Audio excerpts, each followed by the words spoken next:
Halo Citizen, ketemu lagi dengan saya Silvan Egistian Nugraha.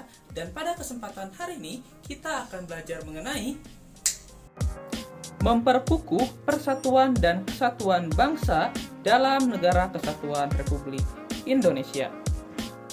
Oke, kalau gitu tanpa basa-basi lagi, langsung saja kita kuy.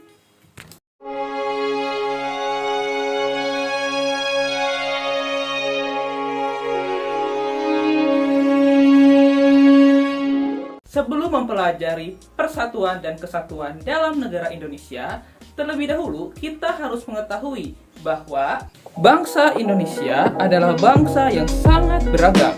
Sebagai negara kepulauan yang terbentang dari Sabang sampai Merauke, dari Miangas sampai Pulau Rote, bangsa Indonesia memiliki suku, agama, ras, golongan, etnik, dan juga budaya yang sangat beraneka ragam. Keberagaman bangsa Indonesia tersebut bagaikan pedang bermata dua. Di satu sisi, itu merupakan suatu potensi dan juga kekayaan bangsa yang dapat digali. Namun, di sisi lain, itu juga dapat menyebabkan masalah bagi bangsa Indonesia. Seperti misalnya muncul konflik dan perpecahan. Setelah mengetahui hal tersebut, pasti muncul pertanyaan, apa itu persatuan dan apa itu kesatuan? Secara sederhana, persatuan dapat diartikan sebagai suatu gabungan, kumpulan, atau ikatan dari suatu hal yang awalnya terpisah-pisah kemudian menjadi satu kesatuan. Sementara kesatuan merupakan hasil dari persatuan, yaitu sesuatu yang telah bersatu menjadi bulat dan utuh dan bahkan tidak bisa dipisah-pisahkan lagi. Setelah mempelajari hal tersebut, pasti kalian ingin bertanya, kenapa kita harus mempelajari persatuan dan kesatuan? Sejarah telah mengajarkan bahwa para penjajah di masa lalu telah berhasil menjajah bangsa Indonesia karena pada masa lalu kita telah terpecah belah.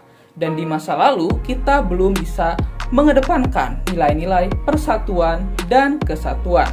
Penjajahan yang dilakukan oleh para penjajah salah satunya dilakukan dengan strategi politik de impera, yaitu politik adu domba.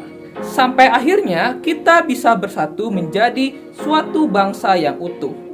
Proses kita bisa bersatu menjadi bangsa yang utuh ini melewati periode dan masa yang sangat panjang. Sampai akhirnya pada tanggal 17 Agustus tahun 1945 kita telah mengakhiri derita penjajahan.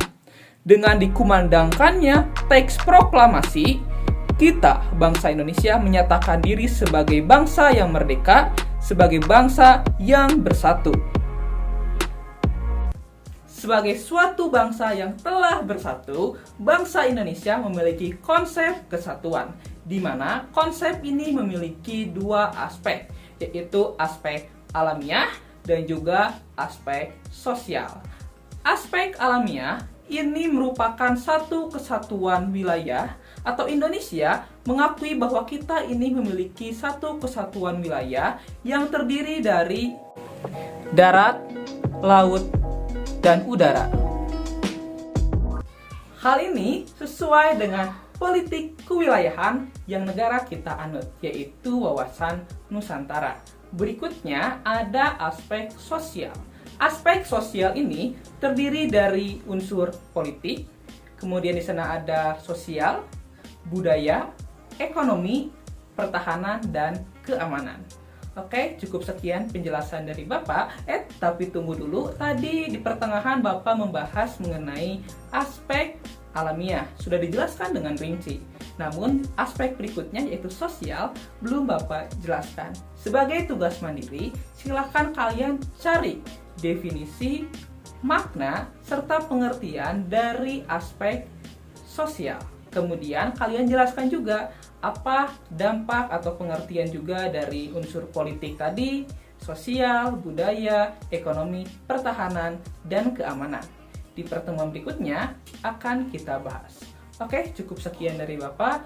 Mohon maaf jika masih banyak sekali kesalahan dalam video ini.